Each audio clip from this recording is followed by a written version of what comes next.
तो हेलो जी, नमस्कार। मेरा नाम है रोहित कुमार और आप देख रहे हैं रोहित ऑनलाइन अवेयरनेस। तो आज की वीडियो में हम बात करेंगे ज़मीन सर्वे से जुड़े जितने भी अभी तक के न्यूज़ है उसके बारे में जानेंगे।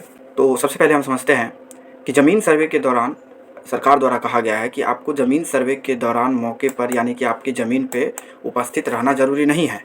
इसका मतलब ये हुआ कि आप अगर बाहर रहते हैं तो आप बाहर रह कर के भी ऑनलाइन, ये प्रक्रिया पूरी तरह से ऑनलाइन है, ऑनलाइन भी आप सर्वे में शामिल हो सकते हैं, ये राजस्व विभाग का कहना है।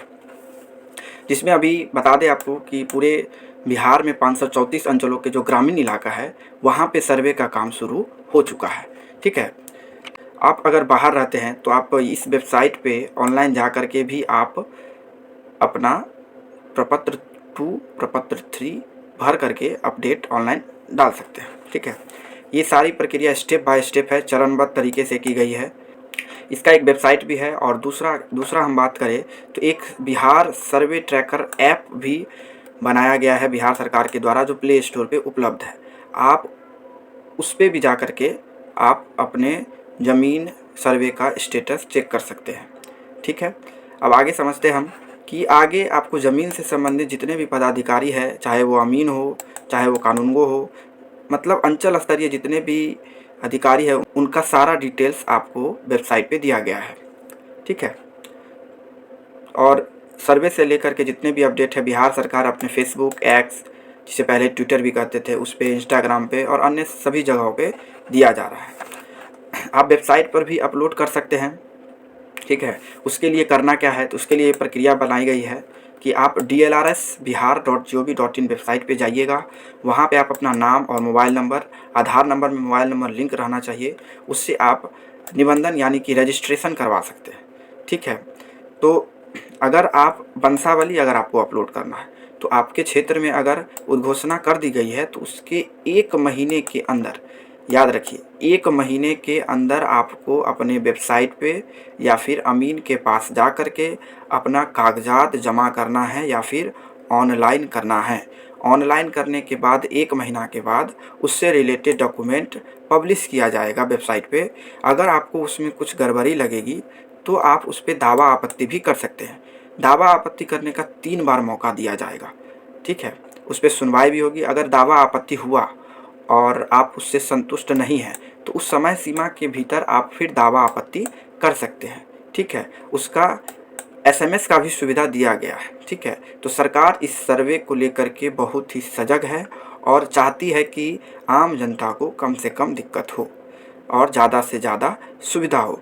इसको देखने के लिए सारी प्रक्रिया ऑनलाइन की गई है। ठीक है, तो इसमें कोई दिक्कत नहीं है। तो हमने इस पॉइंट को समझा कि ज़मीन के सर्वे के लिए आपको अपने ज़मीन के पास रहना ज़रूरी नहीं है। ठीक है, अब हम अपने नेक्स्ट पॉइंट की तरफ चलते हैं। हमारा नेक्स्ट, अगर आपके ज़मीन का बंटवारा नहीं हुआ है या फिर बंटवारा हुआ है, आप ऐसे ही आपसी समझौता करके ज़मीन मतलब कि दीवार उवाल घेर के रह रहे हैं, अलग अलग रह रहे हैं, लेकिन किसी भी कागज़ पे, दस्तावेज पे बंटवारा नहीं हुआ है तो ये सरकार नहीं मानेगी। अधिकारी मौखिक समझौता को नहीं मानेगी, यानी कि जो मौखिक रूप से बंटवारा हुआ है उसे वो नहीं मानेगी। उसके लिए उसको दस्तावेज चाहिए ही चाहिए। तो मेरी सलाह मानेंगे तो सबसे पहले अगर आपका रैयती यानी कि दादा परदादा के नाम से ज़मीन है, जो ज़मीन आपको विरासत में मिली है, उस ज़मीन का जल्द से जल्द बंटवारा कर ले। मौखिक बंटवारा के भरोसा पर मत रहें। ठीक है, अगर आप बंटवारा नहीं करते हैं कागज़ पे, तो अगर दादा के नाम से आपका ज़मीन है तो वो जो नया खतियान बनेगा वो दादा के नाम से ही बनेगा, संयुक्त खतियान बन जाएगा। अगर आप कागज़ी पे बंटवारा कर लिए हैं, दादा अगर देहांत हो गया है तो आप, पिताजी का देहांत हो गया है और भाई बालिग है, तो आप खुद ही बंटवारा किसी भी कोर्ट की मदद से या फिर अमीन और अंचल की मदद से बंटवारा करवा करके आप उसका दस्तावेज बना लें और फिर अपलोड कर दे। इससे क्या होगा, आप दोनों भाइयों या फिर जितने भी भाई हैं सभी के नाम से अलग अलग खतियान बन जाएगा, अलग अलग खेसरा बन जाएगा। ठीक है, इसमें खेसरा बहुत महत्वपूर्ण रोल अदा करता है। ठीक है, तो इसमें क्या होगा कि सारे ज़मीन का खेसरा नंबर आपको बदल जाएगा। ठीक है, हर ज़मीन का अलग अलग खेसरा नंबर होता है। तो ज़मीन सर्वे का सरकार का यही मकसद है कि जिसके भी नाम से ज़मीन है उसके नाम से खेसरा हो। ठीक है। जो भी पारिवारिक बंटवारा है उसका रजिस्टर्ड दस्तावेज ज़रूरी है। ठीक है, सरकार का यही कहना है। ठीक है, इसमें आपको स्वघोषणा देना होगा अपलोड करते समय, जिसमें आपको ज़मीन का जो रकबा यानी कि ज़मीन कितने एरिया में है वो देना होगा। चौहद्दी यानी कि आपके ज़मीन के चारों तरफ कौन कौन रहते हैं वो देना होगा। आपका जो प्लॉट नंबर यानी कि खेसरा नंबर होता है वो देना होगा। जमाबंदी देना होगा, जमाबंदी का जो रसीद है उसका फ़ोटोकॉपी देना होगा। आपके पास अगर खतियानी ज़मीन है तो खतियान देना होगा, केवाला वाला ज़मीन है तो केवाला देना होगा। ठीक है, अब चलते हैं हम अपने अगले पॉइंट पे। सरकार को ये भी दिक्कत हो रही है, सरकार ने जो हवाई सर्वे किया है, सैटेलाइट की मदद से जो सर्वे किया है उसका एक नक्शा बना है। नक्शा में क्या हुआ है कि बहुत सारा परेशानी हुई है, तो अमीन जो है स्थल निरीक्षण करके वहीं पे नक्शा को क्या करेंगे, अलग अलग कर देंगे। और ज़मीन के मालिक तो अगर देखिए, अगर क्या होगा कि अगर सैटेलाइट से जिस ज़मीन का अगर फ़ोटो में नक्शा में दिक्कत होगा तब वहाँ उस ज़मीन पे उस ज़मीन के मालिक को रहना होगा।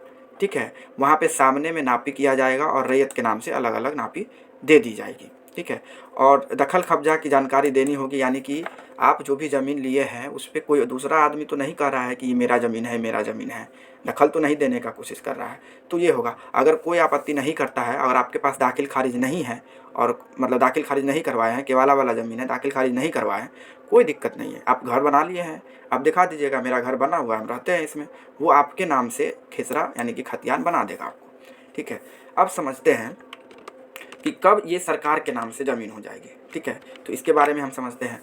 तो सरकार के नाम से ज़मीन होगी तब जब ऐसा ज़मीन सरकार की नज़र में आता है जिसका कोई मालिक ही नहीं है, तो उसके मूल मालिक को खोजा जाएगा, नहीं मिलेगा तो वो ज़मीन जो है बिहार सरकार की घोषित कर दी जाएगी। ठीक है, इसलिए अगर आपके पास ज़मीन है तो किसी भी तरह से आप उसका कागज़ तैयार करके प्रपत्र 2 में घोषणा ज़रूर कर दे और प्रपत्र 3 में वंशावली भी ज़रूर दे दे। ठीक है, आगे हम बात करेंगे वंशावली के बारे में भी। ठीक, तो अगला हम जानते हैं, इसमें इसमें कहा गया है कि आपको जो है टोटल 3 अपील का मौका दिया जाएगा, यानी कि 3 बार अपील का मौका दिया जाएगा, जिसमें अगर आप पहला घोषणा करते हैं और घोषणा करने के बाद आपको किसी भी तरह की दिक्कत होती है जांच में, नापी में, तो उसका क्या किया जाएगा, आप आपत्ति कर सकते हैं, ऑनलाइन ही आपत्ति कर सकते हैं। ठीक है, तो देखिए, कागज़ की जांच नापी के बाद प्रपत्र 7 में नया दस्तावेज मिलेगा। अगर नापी हो जाएगा तो आपको प्रपत्र 7 मिल जाएगा।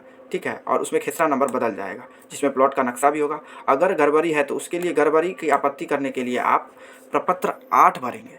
ठीक है, गड़बड़ी के लिए प्रपत्र 8 भरेंगे, और प्रपत्र 8 जब भरिएगा तो जो भी सुधार किया जाएगा तो उसको आपको प्रपत्र 12 के रूप में आपको दिया जाएगा।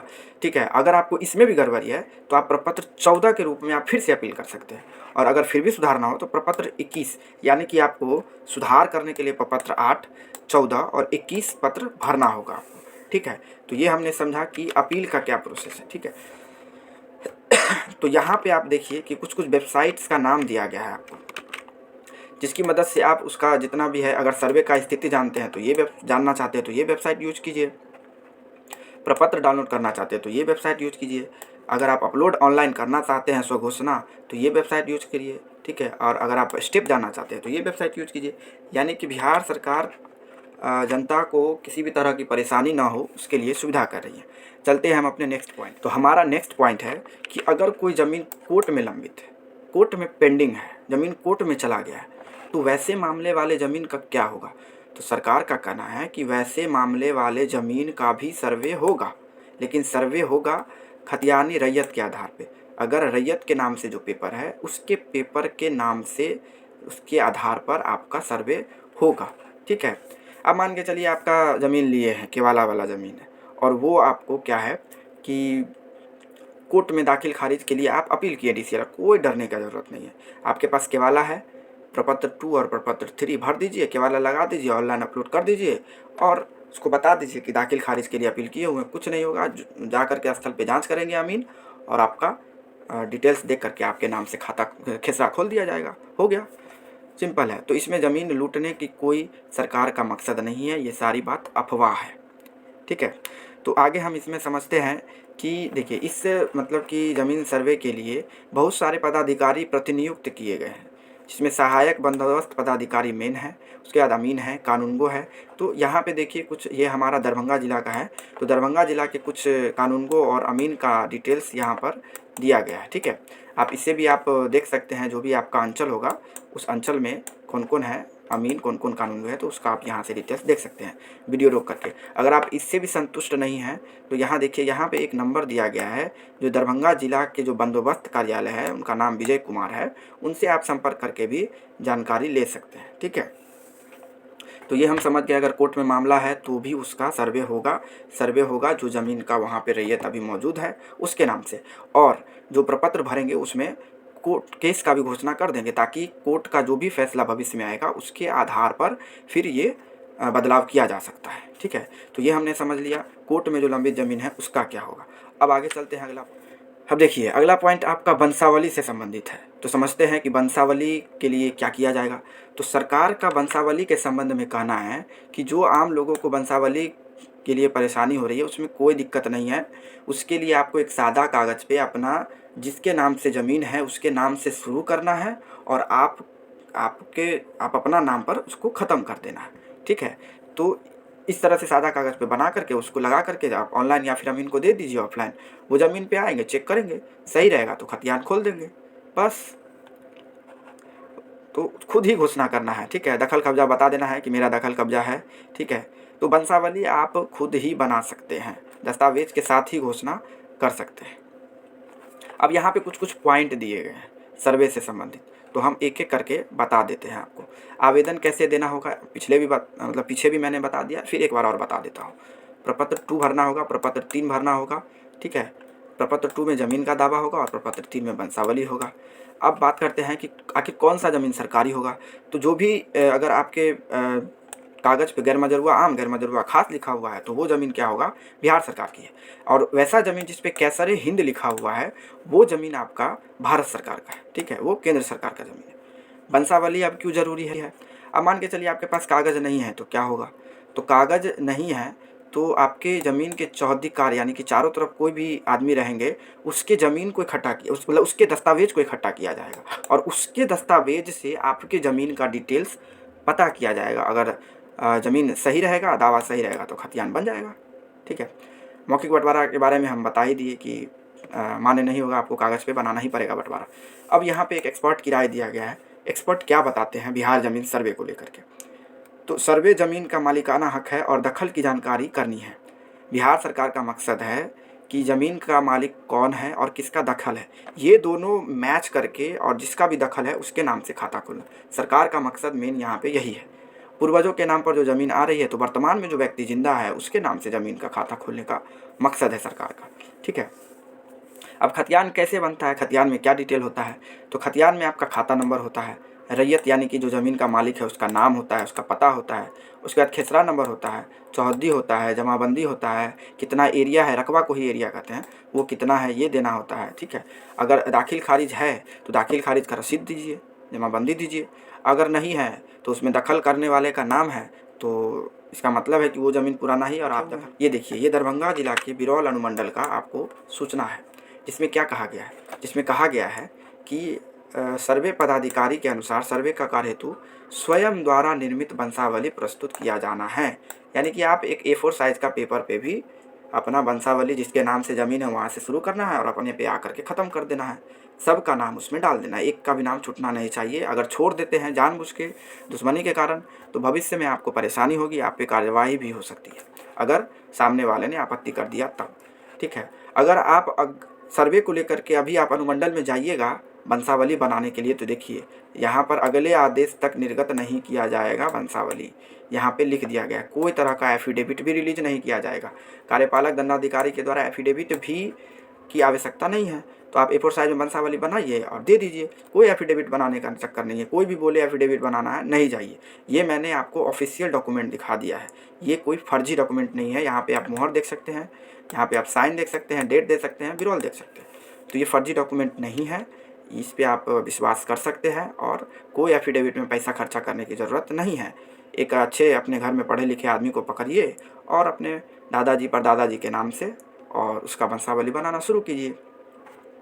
तो दोस्तों, आज के वीडियो में हमने समझा कि ज़मीन का जो भी इम्पोर्टेंट सर्वे को लेकर के जो भी अफवाह है, जो भी अपडेट है, वो मैंने आपको इस वीडियो में बता दिया। आशा करते हैं आपको वीडियो समझ में आया होगा। का अपडेट पाने के लिए इस चैनल को ज़रूर सब्सक्राइब करें और अफवाहों से बचे रहें।